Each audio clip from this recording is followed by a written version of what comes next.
You're live. Yes, magandang araw muli sa inyo. Naputol tayo kanina at nagbabalik po ang ating Facebook Live with Doc Willie and Liza. Ang topic naman na i-discuss ko sa inyo ay mga pagkaing pampataba.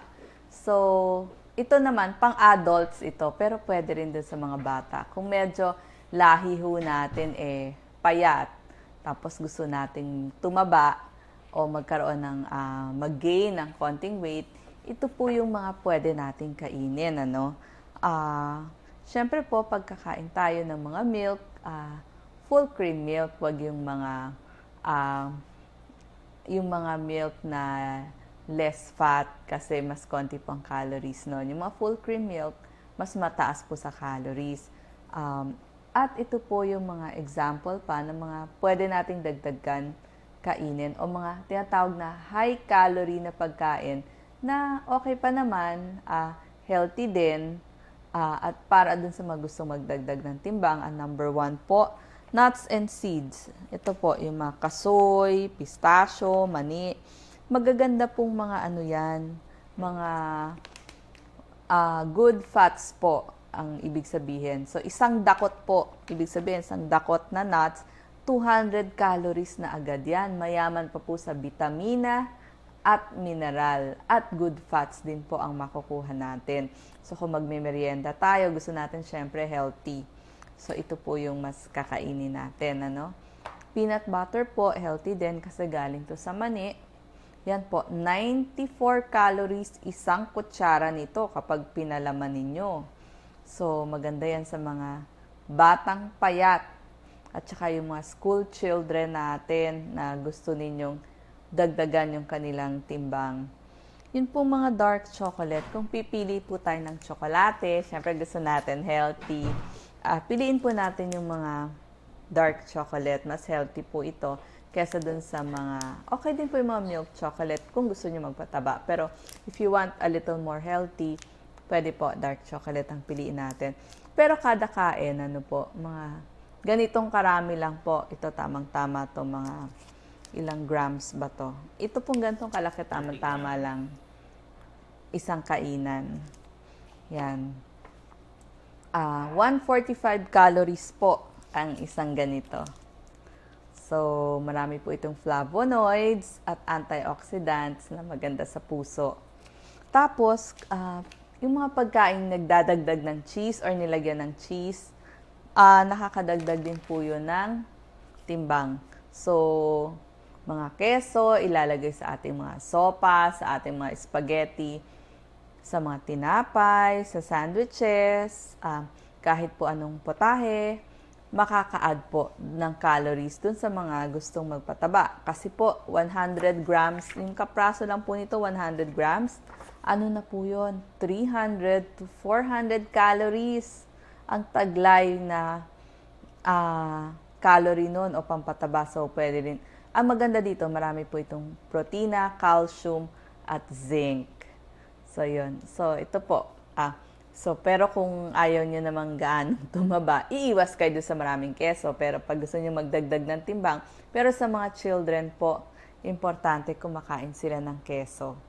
So, ito po yung mga good foods na healthy naman na pwede natin idagdag doon sa ating pag-angat ng timbang. Okay, so ipapasa po natin itong ating mikropono kay Doc Willie. Maya-maya lang po kasi sinishare pa niya. So, paki-share naman po sa inyong mga friends at marami. Magbabati din tayo sa ating mga nakikinig. Reverse mo lang. Yan.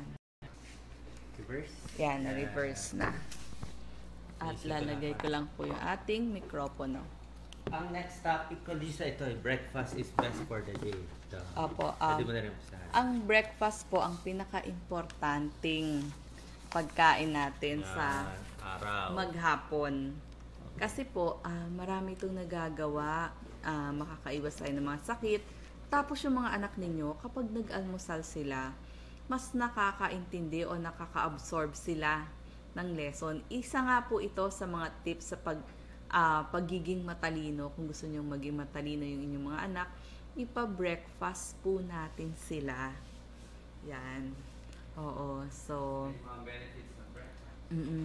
marami pong benepisyo ang pagkain ng almusal. At saka kailangan din po, healthy din naman yung pin-repair nating almusal. Sana may konting carbohydrates na makukuha natin dun sa mga cereals, konting kanin, or corn, or oatmeal.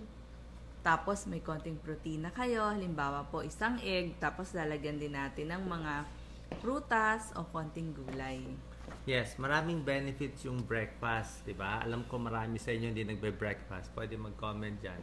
Sino ang nag-aalmusal? Sino ang hindi nag-aalmusal? Sa tingin ko mas marami hindi nag-aalmusal eh. Pero lagi kami nag-aalmusal. Okay? Lagay lang natin ang ating mic dito sa taas. Kanan, please. Yan. Ano taga-ayos? Yan. So, ang benefit ng breakfast, number 1, ay nagbibigay ito ng energy sa atin. Nagbibigay ng energy yung breakfast. So, palagay natin, hindi kayo kumain. Biro mo buong gabi, hindi kayo kumain eh. So, pag kumain kayo sa umaga, nagbibigay ng lakas. Ayon sa survey, 1 in 3 people, sa 3 tao, 2 nagbe-breakfast, 1 hindi. So, yun yung problem. So, pag nagbe-breakfast kayo, mas gaganda metabolism mo, good for the brain. Kaya nila tinawag na breakfast. You're breaking the fast eh. Parang nag-fasting kayo. Yung mga hindi nag-breakfast, alam mo na mangyari, inis, restless, at pagod. So, kung gusto nyo may energy sa umaga, kailangan mag-breakfast, lalo na yung mga bata. Number 2, ang nagbe-breakfast, mas mababa daw yung cholesterol. Sabi ni Flora, kape lang daw siya. Hindi pwede kape lang, kulang ang kape. Magpapalpitate ka lang sa kape sa umaga. Gusto mo kape, lagyan mo na 2 tinapay. Apoy nga, wheat bread dun Oo. sa ating nag-comment. Bakit ba mababa anong benefit ng breakfast Unang-una, yung mga hindi nagbe-breakfast, siyempre kaya mo pa hindi mag-breakfast, tatrabaho ka. Ang mangyayari sa'yo, lalo kang tataba. Alam mo bakit? Buong gabi hindi ka kumain, di ba? Umaga hindi ka kakain, magtatrabaho ka, di ba? Pagdating ng alas 10, alas 11, gugutumin ka na, di ba? Gugutumin ka na masyado. Paano? 15 hours hindi ka kumain eh. Pagdating ng tanghalian, doon na talaga lalamon. Lahat ng pagkain, lalamunin mo talaga. Uubusin mo lahat. Order ka 3 platong kanin, 3 pork chop, 3 lechon. Talaga, ubusin mo lahat. Ginutom mo kasi sarili mo eh. Ginutom mo. Dahil ginutom mo sa biro mo yung katawan mo, hirap na hirap. Buong gabi, walang energy. Di ba? Walang pumapasok na energy. Umaga, wala ring energy. Bagsak yung yung sa glucose. Tapos sa tanghali, biglang lalamon. Biglang taas, spike. Magkaka-diabetes kayo niyan. Tsaka pag gutom na gutom ka, Doc Lisa, wala ka ng control eh. Kahit anong mantika, anong langgunisa, kakainin mo lahat. Parang hindi mo na makontrol eh. Kaya ang secret nga, para bumaba cholesterol mo at hindi ka tumaba, dapat kain ka ulit sa umaga konti, di ba? Tapos mga 10 o'clock, kain ng isang saging, konti-konti lang. Baga sa kotse, lalagyan mo konting energy. Okay? So, yan ang secret. Bakit yung mga hindi nagbe-breakfast, mas mataba. Marami daw sila parang hunger pangs, Lisa. Yung parang nagkakaroon ng severe hunger eh. Yung mga successful mag-diet, yung mga pumapayat, ayon sa pag-aaral, 80% sa kanila ay nagbe-breakfast. Okay? Lalamon talaga. Yes, lalamon pag talagang ginutom mo sarili mo. Yung iba, kakain siya twice a day. Grabe naman. Lalo na ngayon, holidays, di ba? Meron kayong party, mamayang gabi, pa-party. Ang gagawin, hindi kakain ng umaga, tanghali, konting-konti lang. Sa gabi, lalamon na marami kakain. Ang mangyayari, na warningan ko kayo baka kayo bangutin. Di ba? Bangungot yan eh. Punong-puno ang pagkain ng tiyan, hirap na hirap yung pancreas, bangungot, matutulog, hindi na magigising, namatay. Very common yan. Ang bangungot, pwedeng acute pancreatitis or pwede ring heart attack, either or. Okay? So, breakfast, more energy, bababa cholesterol mo, healthy breakfast. Ito, Doc Lisa, healthy breakfast. Pinakita mo oatmeal, cereals, itlog. Itlog, magandang hard-boiled egg, soft-boiled egg, magandang breakfast yan. Gulay breakfast. At number 4, para sa mga bata, kailangan papakainin nyo sila lagi ng breakfast. Okay? Para tumalino ang bata. Marami nagtatanong eh. Para tumalino ang bata. Kasi pag yung anak nyo hindi nag-breakfast, sigurado ako hindi makakasagot yan sa school. Bibigyan ng test, bagsak. Paano? Ginugutom eh. Ang sakit ng tiyan niya, ginugutom siya. Paano siya makikinig sa teacher? So, wag gugutumin yung bata. Project, maganda po ang feeding program sa mga nasa school na. Doon po kayo gumawa ng project. I-sustain nyo po. Malaking tulong po sa ating mga kabataan. Yung mga bata, pag hindi nakakasagot sa school, pwedeng dahil sa gutom o baka may bulate yung tiyan, kaya dapat healthy breakfast. Ano nga magandang healthy breakfast, Doc Lisa, sa bata? Huwag naman hotdog lagi. Oo. Lagi po may kanin, fried rice, cereal po, pwede, champorado, oatmeal, yan po ang mga pwede. Sa ulam, itlog, pritong bangus, yes. Pritong tapa, yung pong ganon, pritong pork chop para may konti pong energy, protina, tapos lalagyan natin ng isang saging sila, may milk din po sana. Tapos, kung pwede, lagyan natin ng konting gulay. Kung may tira nung gabi, isama na po natin. So, yan ang secret pampatalino sa bata. Kailangan mag-breakfast. Okay? So, salamat sa pag-share. Sa lahat na nag-share nitong video. Ito na yung part 2 ng video natin. Hinati ko lang minsan ng video para at least yung iba hindi ganun kahaba yung pinapanood. Parang hiwalay din yung tips.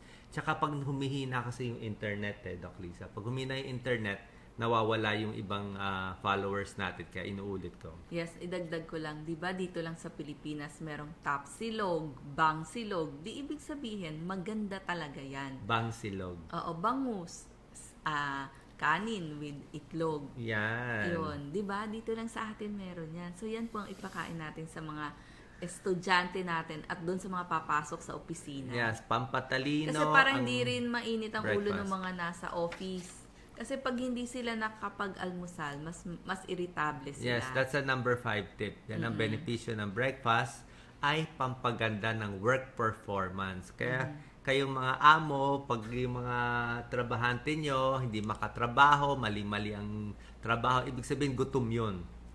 Pag ang isang tao nag-breakfast, ay maganda ang concentration ng workers, maganda memory ng workers, maganda problem solving, mas marami magagawa. Pero yung mga hindi nag-breakfast, hindi magtatrabaho yan sa umaga, hintayin na lang yung lunch, di ba? Manonood na lang ng FB live natin. So yung mga employer, kailangan pipilitin nyo yung mga nag-work sa inyo kakain ng breakfast. Yes, bang silog, top silog, dagdag ko po sandwich. Kasi may tinapay na yon, carbohydrates, tapos lagyan nyo po ng palaman, source of protein niya, lagyan nyo ng mga lettuce o konting gulay, kamatis, hindi ba yan naman ang laman ng sandwich? Kompleto ang na. Tamang pagkain para good for your stomach, mas maganda kakain kayo, hindi yung 2 beses lang sa araw, mas maganda mga 5 times a day. Breakfast, lunch, dinner, tapos may 2 merienda sa gitna. Yan ang maganda para yung blood sugar nyo, hindi biglang kakain, tataas yung blood sugar, bababa, tataas, bababa. Masisira yung katawan nyo, magagalit yung katawan nyo kasi sasabihin ng katawan mo, pinagod mo naman ako eh. 'Di ba? Ginutom, sasabihin ng pancreas mo, ng tiyan mo, ginutom mo ako ng 12 hours, tapos lalagyan mo ako ng daming pagkain, dinump mo lahat sa akin, mahirapan yung katawan mo. Impatyo ang aabutin. Ang breakfast din, may tulong din siya para sa ulcer. Yung mga may ulcer, mahapdian tiyan, di ba? Kasi nga hindi kayo kumain eh. Mas maganda kakain. It prevents ulcer, kahit saging o tinapay. At number 7, magugulat ka, Doc Lisa. Ang breakfast daw, almusal, nagpapahaba ng buhay. Proven to. According to Dr. Roger Henderson, ang tip daw, para yung mga umabot ng 100 years old, lahat sila nagbe-breakfast. Kaya sila umabot ng 100 years old kasi never sila mag-skip. Yung mga hindi kumakain ng breakfast, taas yung kamay.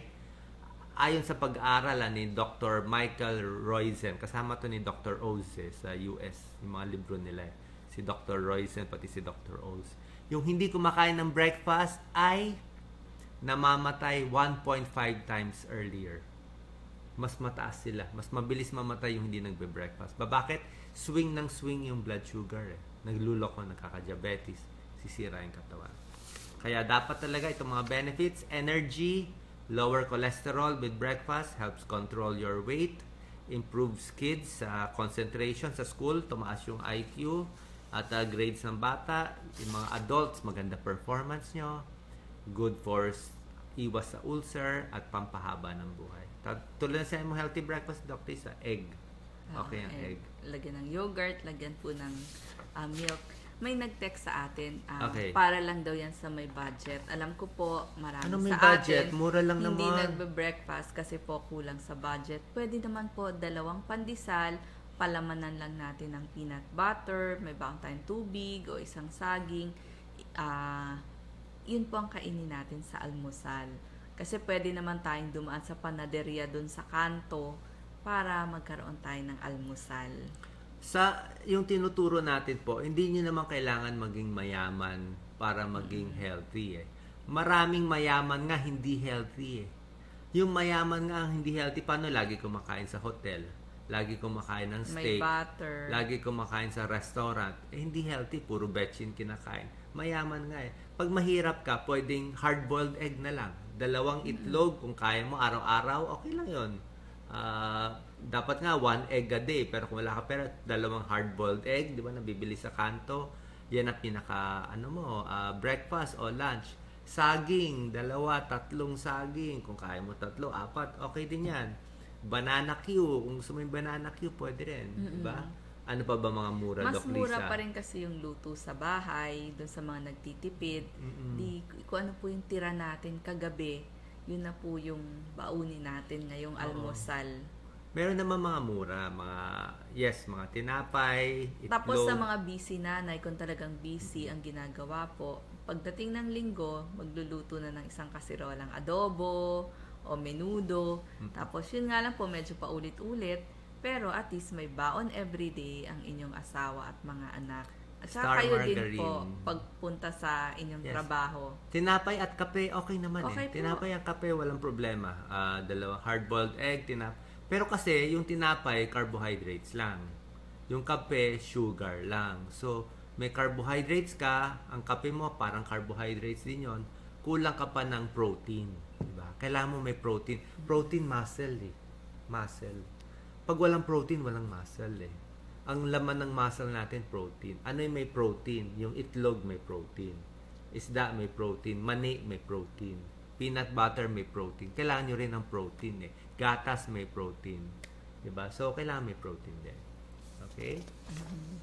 So, next step ko, Doc Lisa, ito sa alak, Sige. alcohol. Papakita natin. Kukuha sa'yo. Yes. Tapos sa'yo yung lose weight konti. Yan, reversing. Ito mga tip natin, pang mahirap po to. Itong video natin sa FB Live, pang mahirap. Minsan, sasabihin lang mahirap, ang lakas naman manigarilyo. Di ba? Pag gusto bilhin, okay naman. Sasabihin mahirap, may pambili naman ng cellphone.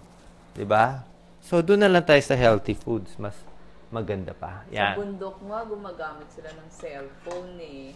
Tsaka- Pupunta sila doon sa tuktok ng bundok. Pag sa text. probinsya mas healthy mga pagkain. Okay? Ngayon, dahil sa panahon natin ngayon, mag-iingat tayo sa pag-inom ng alak. Okay? Kasi alam ko maraming may hangover, maraming inuman. Meron po tayo tinatawag na na holiday heart syndrome eh. Ang holiday heart syndrome during the holidays, let's say Christmas or New Year, yung pagbagong inom. Pag uminom ng maraming alak, within 24 hours, magloloko yung tibok ng puso. Ito, magloloko siya. Magkakaroon ng atrial fibrillation, magloloko siya within 24 hours, at aatakihin sa puso. Maraming namamatay sa December 25 ng umaga at January 1 ng madaling araw or December 31 ng gabi. Maraming namamatay, maraming napapasok sa emergency room, at siguro ilang daan-daan namamatay dahil sa holiday heart syndrome. Yan ang tinatawag natin.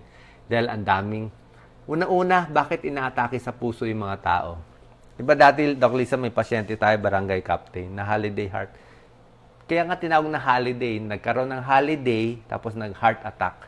Holiday heart attack. Yung iba naman tawag Merry Christmas coronary, na coronary heart disease. Kasi nga, hindi naman sanay uminom ng alak. Di ba? Hindi naman umiinom. Tapos bigla-bigla, pag holiday, uminom ng marami. Hindi kinaya ng puso. Nagloko yung tibok. Okay? Katulad nito, may congestive heart failure, lumalaki yung puso. Ano ang delikado sa pag-inom ng alak? Ngayon, ang recommended ko sa mga kalalakihan, kung umiinom kayo, ang maximum is 2 beer sa isang araw, 2 wine glass sa isang araw. Yan, ito. Maximum yan, nasa kalalakihan, 2 nito sa isang araw, 2 beer. Pili ka lang, hindi pwede 2 beer, 2 wine glass. Tapos kung hard drinks, 2 shot. Yan ang maximum in 1 day. Hindi pwede yung hindi ka inom ng 1 linggo, ipunin mo. Hindi po pwede yun. Sa kababaihan, ang maximum natin, isang baso lang ng beer, isang wine glass, tsaka isang hard drinks. Yan lang ang maximum sa isang araw. Kasi pag sinobrahan nyo, dyan na magkakaroon ng mga bad effects. Dyan na malalasing eh. Ang problema kasi, ito yung mga side effects ng alcohol. Kaya para sa akin nga, kung hindi kayo umiinom, mas maganda hindi na lang uminom eh. Ito, unang-una, side effect, pakita natin ha. Sa mga alcoholic, yan, magkaka-ulcer kayo. Kita nyo, dahil sa walang laman ng tiyan, Doc Lisa. Diba? Tapos, uminom ng alak na gas-gas tuloy, dumugo. Makita-kita mo, ang pula, ang dugo. So, nabutas yung tiyan, nagka-ulcer. Mahapdi yan sa tiyan, ha? So, lahat ng mahapdi yan tiyan, baka may ulcer na kayo. Ang sikreto dito, lagyan ng saging, di ba? Lagyan natin ng saging. Lagyan nyo ng saging yan. Inuman nyo ng tubig para mahugasan. Mahugasan natin to. Ang second problem, ito, pwedeng mabutas ang tiyan. Perforation. Yan, butas, oh. Ang lalim, oh. Ganda ng model natin, eh. Kung hindi pa malala, gas-gas lang. Ang gas-gas tawag gastritis. Kaya ang gas-gas, gastritis. Pag may butas na, ulcer na yan. Pag nabutas to, pumunta na sa likod, lumabas na yan, perforation na yan. Pag perforation na maoperahan na kayo agad. So, sa lahat ng umiinom ng alak, mag-ingat kayo dyan, ha? Baka mabutas dyan nyo. Sa lahat ng ayaw kumain ng breakfast, almusal, walang laman ang tiyan mo ng 12 hours, may acid yan eh. Acid eh. Yung acid, baka sirain ng gastric acid yung tiyan mo. Pag nasira yan, sasakit ng tiyan mo. Pwede mabutas, may namamatay, naoperahan po yan. So, mag-breakfast para hindi ma-ulcer, kakain 4 to 5 times in a day. Ito rin, ang dangerous sa alak. Kakatakot, Doc Lisa. Cancer, gastric cancer. Yan, So, pwede rin magka-cancer. Ang pangit, Pag nagka-cancer, mahirap nang gamutin. Usually, minsan 6 months to 1 year, stomach cancer. Sana naman hindi. Walang sintomas, di ba? Tapos, ang isang tinatamaan talaga ng alak, liver, atay. Atay talaga ang sinisira, Ang atay kasi natin, ito ang normal na atay, Papakita ko. Itong pointer, ang cute ng pointer natin. Ito makinis, ang ganda. Ang kulay ng atay, brown-red. Nakita naman kayo ng atay, di ba? Brown-red, makinis. Pero, pag uminom kayo maraming alak, o mamaya may hepatitis, masasawsaw ito sa alak, masisira, magpepeklat. Ayan, peklat na siya. Liver cirrhosis. Pag nagpeklat na yan, masisira na. Pag nasira na yan, maninilaw na kayo, lalaki ang tiyan, magsusugat, magdudugo na. At kita nyo to, ito yung liver cells. Doc Lisa, papakita ko, Itong bilog-bilog na maliliit, alcohol yan, alcohol. Pumapasok sa liver yung alcohol. Pasok. Kaya nasisira yung liver. Ang cells mo, napasukan ng alcohol. Yan, This is fatty liver, Doc Lisa. Tumataba. Okay? Fatty liver yan. Dahil sa alcohol. Tapos, pag uminom ka naman ng alak, papasok din sa tiyan mo. Ito yung complication ng alak, Varices, esophageal varices. Alam to ng mga doktor. Dahil nagkakabara dito sa atay, nagdudugo to. Kaya pwede yung pasyente sumuka ng dugo. Nakakita na ako yan sumusuka ng dugo.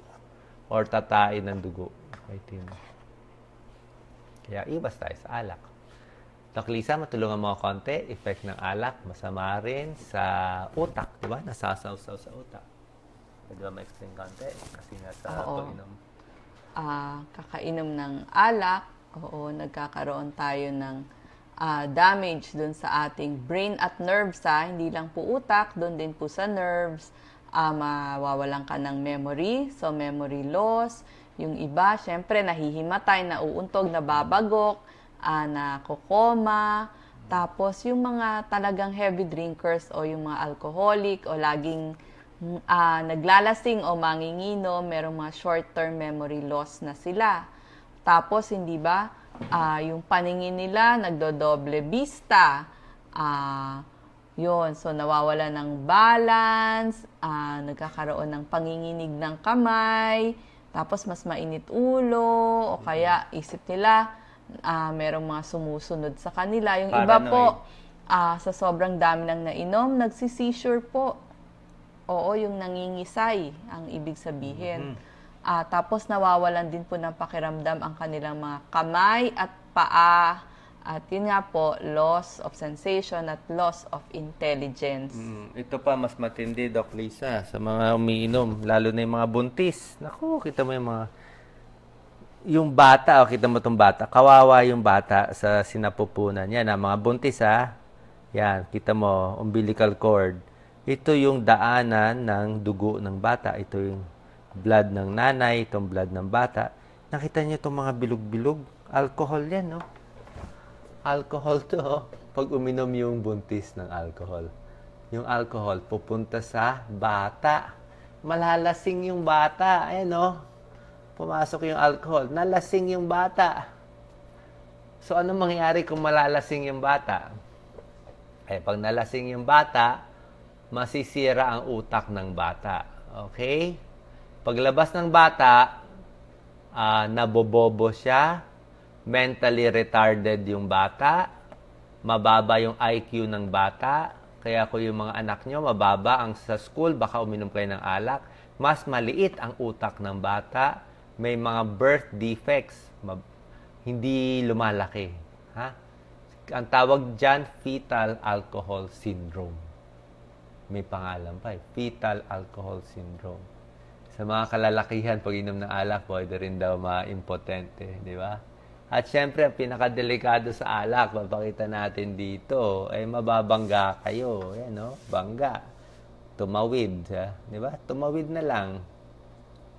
Dami na aksidente. Di ba? Dami na aksidente dahil sa alak. So, hindi man kayo yung nasagasaan, pwede ho kayo... Makasagasa. Hindi.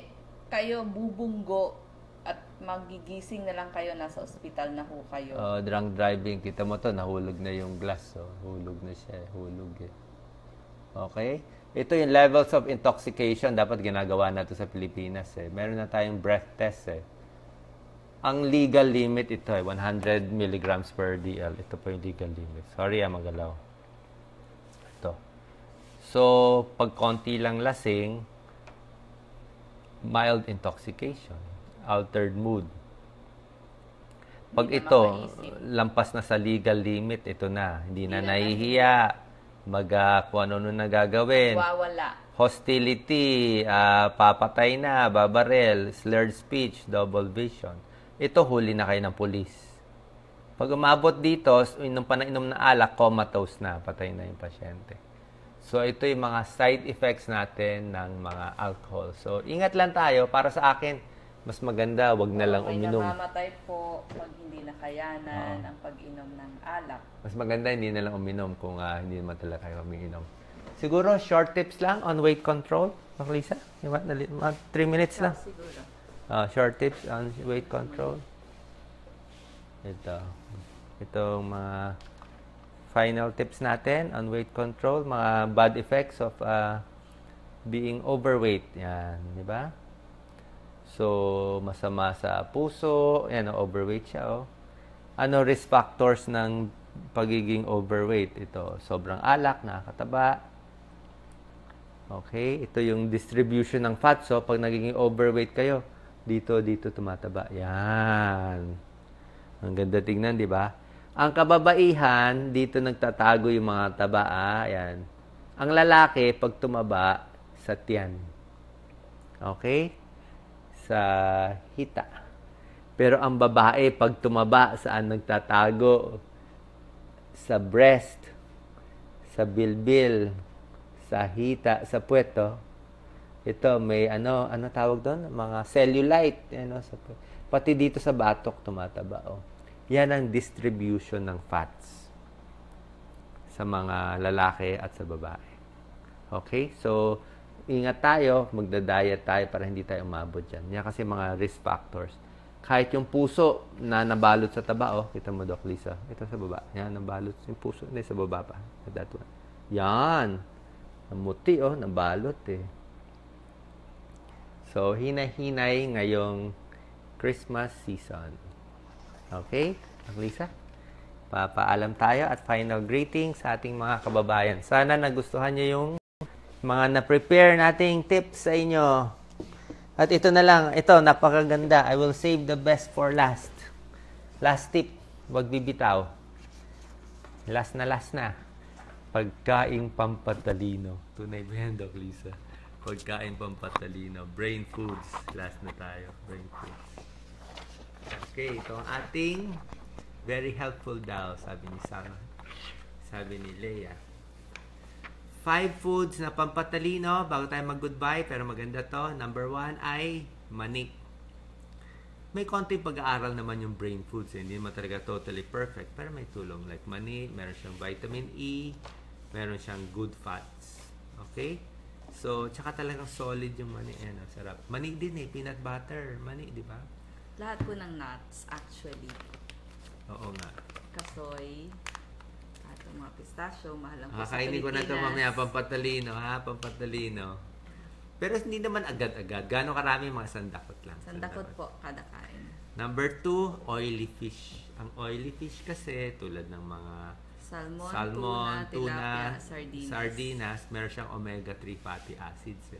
Omega-3, pampaganda ng daloy ng ugat sa utak, sa puso, pampatalino. Itlog, pampatalino, Doc Lisa. Alam nyo bakit?